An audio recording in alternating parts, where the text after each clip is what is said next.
Assalamualaikum warahmatullahi wabarakatuh. Kami dari kelompok 2 akan mempresentasikan materi Costing and Capacity Analysis. Video ini ditunjukkan untuk memenuhi tugas akuntansi biaya dengan dosen pengampu Ibu Desi Herlisnawati, SEMSI. Izinkan saya untuk memperkenalkan anggota kelompok 2. Yang pertama ada Syarifah Hanum MPM 02212002, lalu ada Elsya Priscilla MPM 02212009, lalu ada Ananda Trivade Nurakila MPM 02212015, lalu ada Sherly Mahena Putri MPM 02212019, lalu ada Lutfi Mulyawan MPM 02212028, lalu ada Leona Ofelia Putri MPM 02212036. Apa saja yang akan dipelajari pada bab ini? Yaitu dibagi menjadi dua. Yang pertama ada inventory costing. Ini dalamnya ada 3. Yang pertama ada absorption costing atau full costing. Yang kedua ada variable costing. Yang ketiga ada throughput costing. Dan yang kedua ada capacity analysis yang dibagi menjadi 4. Yang pertama ada theoretical capacity atau kapasitas teori. Yang kedua ada practical capacity atau kapasitas praktis. Yang ketiga ada normal capacity atau kapasitas normal. Dan yang keempat ada master budget capacity atau kapasitas master budget. Di sini saya akan menjelaskan tentang inventory costing. Yang pertama ada full costing atau absorption costing. Full costing atau absorption adalah metode inventory costing di mana semua biaya produksi, baik fix maupun variable costing, diperhitungkan dalam biaya inventory per unit. Sedangkan biaya non-manufacturing dianggap sebagai biaya periodik, yaitu selling, general, and administrative. Yang kedua ada variable costing. Variable costing adalah metode inventory costing yang hanya memperhitungkan biaya variabel manufaktur sebagai biaya inventory cost per unit. Sedangkan biaya fix manufaktur dianggap sebagai biaya periodik dan dibebankan karena produksi bukan karena penjualan. Throughput costing. Throughput costing adalah bentuk ekstrim dari variable costing di mana yang dimasukkan ke dalam inventory costing hanya biaya material atau biaya bahan baku langsung sebagai cost per unit. Sedangkan biaya-biaya tenaga kerja langsung, variable overhead, dan fixed overhead dianggap sebagai period expense dan dibebankan karena produksi, bukan karena penjualan. Perhitungan inventory costing. Yang pertama, full costing atau absorption costing.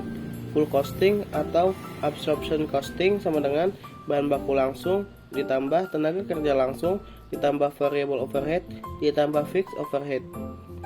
Yang kedua, variable costing. Variable costing sama dengan bahan baku langsung ditambah tenaga kerja langsung ditambah variable overhead. Yang ketiga, throughput costing. Throughput costing sama dengan bahan baku langsung. Contoh soal.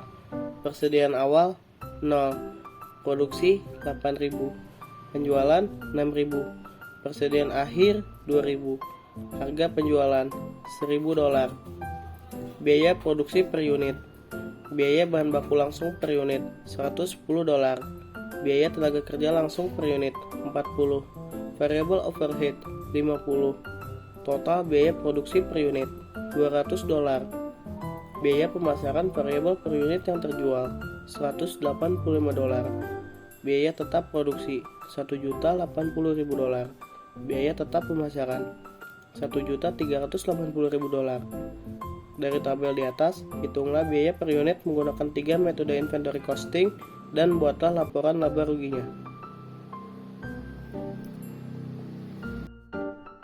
Jawab. FOH per unit sama dengan biaya tetap produksi dibagi jumlah produksi sama dengan $1.080.000 dibagi 8.000 sama dengan $135. Pertama, full costing atau absorption costing. Bahan baku langsung ditambah tenaga kerja langsung ditambah variable overhead ditambah fixed overhead sama dengan $110 ditambah 40 ditambah 50 ditambah $135 sama dengan $335. Yang kedua, variable costing. Bahan baku langsung ditambah tenaga kerja langsung ditambah variable overhead sama dengan $110 ditambah 40 ditambah 50 sama dengan $200. Yang ketiga ada throughput costing. Bahan baku langsung sama dengan $110. Jadi, biaya per unit dengan menggunakan 3 metode yaitu full costing atau absorption costing sebesar $335, variable costing sebesar $200, dan throughput costing sebesar $110.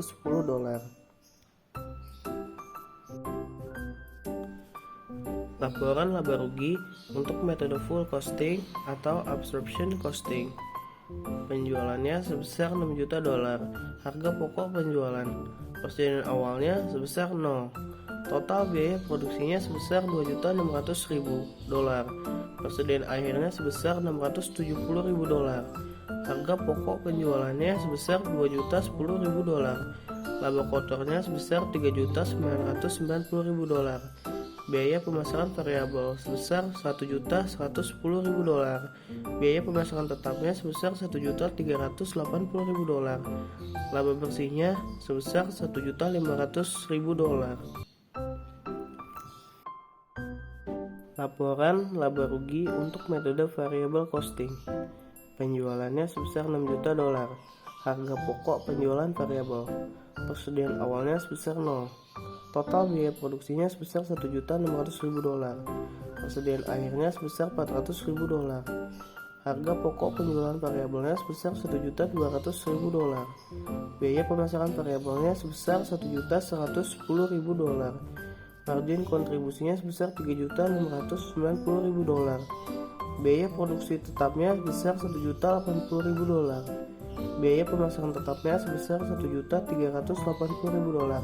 Jadi laba bersihnya sebesar $1.230.000. Laporan laba rugi untuk metode throughput costing. Penjualannya sebesar $6 juta. Harga pokok penjualan throughput. Persediaan awalnya sebesar 0. Total biaya produksinya sebesar $880.000. Persediaan akhirnya sebesar $220.000. Harga pokok penjualan throughput sebesar $660.000. Throughput margin sebesar $5.340.000. Biaya produksi lainnya. Tenaga kerja langsung sebesar $320.000. Variable overhead sebesar $400.000. Fixed overhead sebesar $1.080.000. Total biaya produksi lainnya sebesar $1.800.000. Biaya pemasaran variabelnya sebesar $1.110.000. Biaya pemasaran tetapnya sebesar $1.380.000. Jadi laba bersihnya sebesar $1.050.000. Capacity Analysis.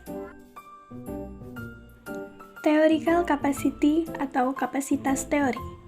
Kapasitas ini muncul dari sisi perusahaan tanpa memperhatikan pasar atau customer atau penawaran supply. Bisa dikatakan, kapasitas ini hanya terjadi secara teoritis karena banyak kelemahan dari kapasitas ini.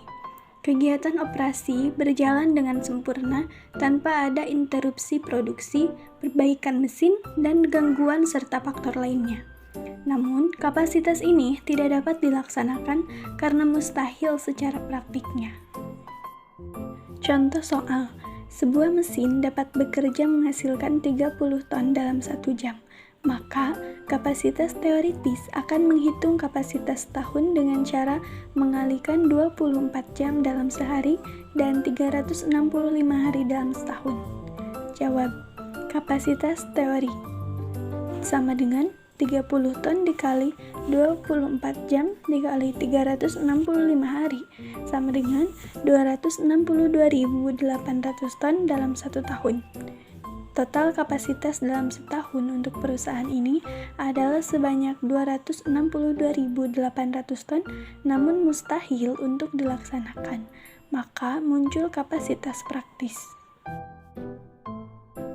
Practical capacity atau kapasitas praktis.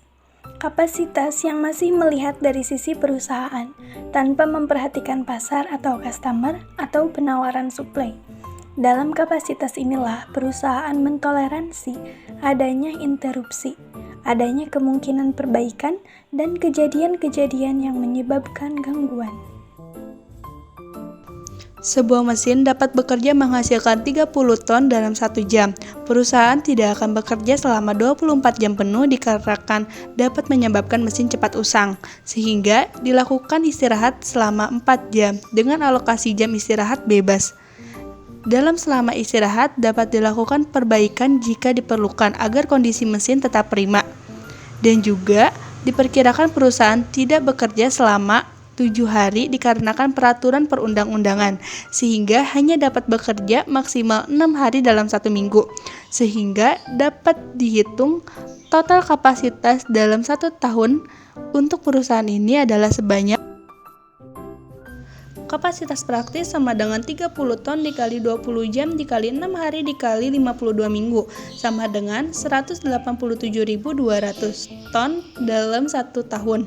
Secara praktis atau pada kenyataan perusahaan hanya dapat berproduksi pada jumlah 187.200 ton per tahunnya. Yang ketiga, kapasitas normal. Kapasitas normal adalah untuk menyaingi tingkat kapasitas yang hanya dilihat dari sisi perusahaan. Jadi kapasitas ini melihat dari sisi permintaan. Permintaan dari pelanggan tentu dapat dihitung dengan data penjualan. Yang terjual adalah jumlah yang diminta oleh pelanggan, sehingga kapasitas ini sangat bergantung pada histori data. Misalnya perusahaan mengambil data selama 10 tahun yang lalu, kemudian merata-ratakan penjualan. Data ini yang dipakai perusahaan menjadi jumlah kapasitas yang harus diproduksi per tahunnya. Contohnya, sebuah mesin dapat bekerja menghasilkan 30 ton dalam 1 jam. Perusahaan yang sama menghitung dari akumulasi 5 tahun sebelumnya, bahwa perusahaan mempunyai rata-rata penjualan sebanyak 150.000 ton.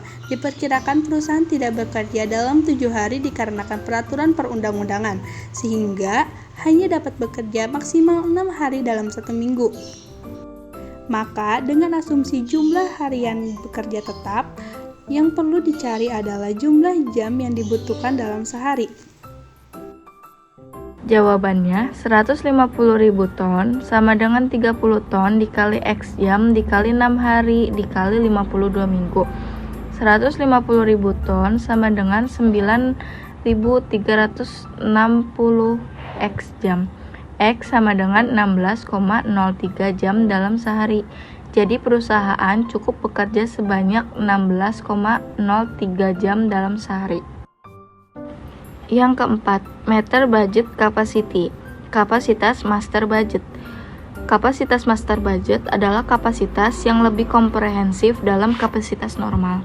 Jadi kapasitas ini sudah memperhatikan dari sisi permintaan atau demand. Kapasitas tidak hanya memakai data rata-rata penjualan dari tahun sebelumnya. Namun kapasitas ini sudah memperhatikan adanya faktor-faktor yang mempengaruhi penjualan baik keadaan ekonomi, keadaan sumber daya, dan lain-lain. Contohnya, sebuah mesin dapat bekerja menghasilkan 30 ton dalam 1 jam. Diperkirakan perusahaan tidak bekerja dalam 7 hari dikarenakan peraturan perundang-undangan dan lain halnya, sehingga hanya dapat bekerja maksimal 6 hari dalam seminggu. Berapakah jumlah jam yang dibutuhkan perusahaan untuk menghasilkan 160.000 ton? Jawabannya 160.000 ton sama dengan 30 ton dikali X jam dikali 6 hari dikali 52 minggu. 160.000 ton sama dengan 9.360 X jam. X sama dengan 17,1 jam. Jadi perusahaan akan bekerja sebanyak 17,1 jam dalam sehari. Cukup sekian dari kelompok kami. Terima kasih. Kurang lebihnya mohon dimaafkan. Wassalamualaikum warahmatullahi wabarakatuh.